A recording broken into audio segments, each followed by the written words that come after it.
the land of Pinar, a land of great nations, peoples, resources, and most importantly, magic. First stop on the trip around the world of Pinar is the continent of Rodenland, a land of vast deserts, lush grasslands, and deep and magical forests. The peoples of Rodenland are proud, strong, and technologically curious. A continent of dreamers who wish to push the bounds of what is known to awaken a better future for the next generations. To the west is the narrow but racially diverse middle continent, Bishan.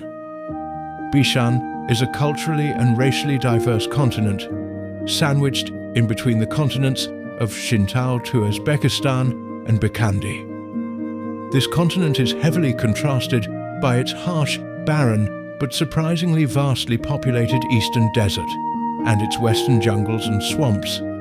Its many peoples, while vastly different in cultural identities, are all unified in their ability to survive harsh, hostile, and physically demanding environments, with each of its many sentient species adapted to survive in scorching sun, flooding swamps, and foliage-dense jungles with extreme grace, hosting races of a reptilian, amphibious, insectoid, infernal, and those of a much more monstrous leanings.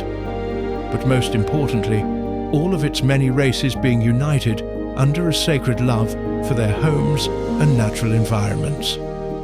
To the north of Bishan is the continent of Shintao to Uzbekistan, a land split between its hill-frothed forests in the south and its mountainous and frigid climates in the north, and equally split between the human southerners of Uzbekistan and the dragonborn northerners belonging to the Shintao shogunate.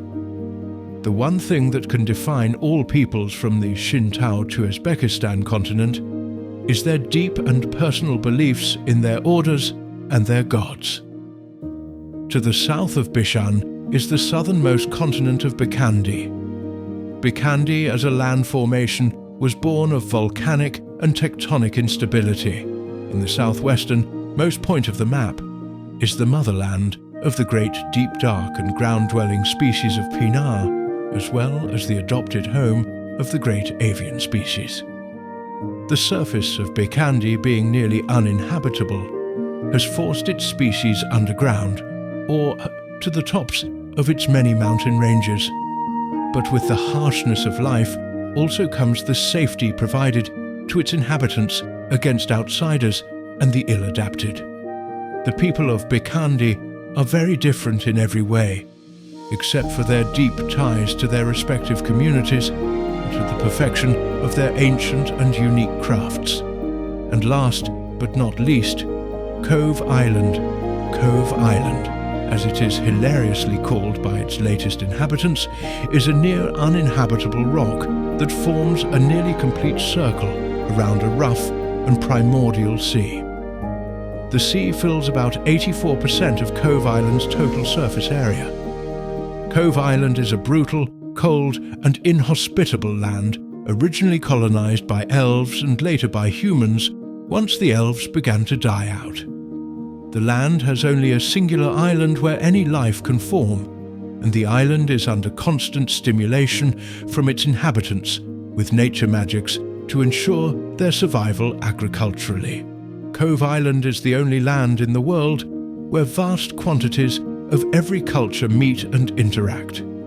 But the land and its inhabitants are under no illusion. This land will kill them all at the very first chance. For this reason, the leadership ensure that magic will never stop flowing. And for this reason, the northernmost continent of Cove Island finds itself the last vestige and refuge for the betrodden souls fleeing the massive cluster of global conflicts that now ravage the world. Nearly 400 years ago, the two most powerful empires went to war over the slaughter of the elves. As the fierce empires continued their desperate struggle for dominance and ideological superiority, the rest of the world took advantage of their weakness. Empires dissolved, small and ambitious states declared their freedom. What was a war of policy and ideology quickly descended into hundreds of separate wars of succession, conquest, colonization, and national identity. Now, after centuries of war, whether they're by birth or by desperation, yes you there, adventurer, you find yourself in the chaotic, cramped, frigid nation of Wilhelmshaven in the continent of Cove Island. For some, an infested rock that they call home, for others, a much-needed sanctuary. But what will it be for you? What will you do with this patch of grass in the vast tundra? What will you do to protect it? Congratulations! You live in a world on fire.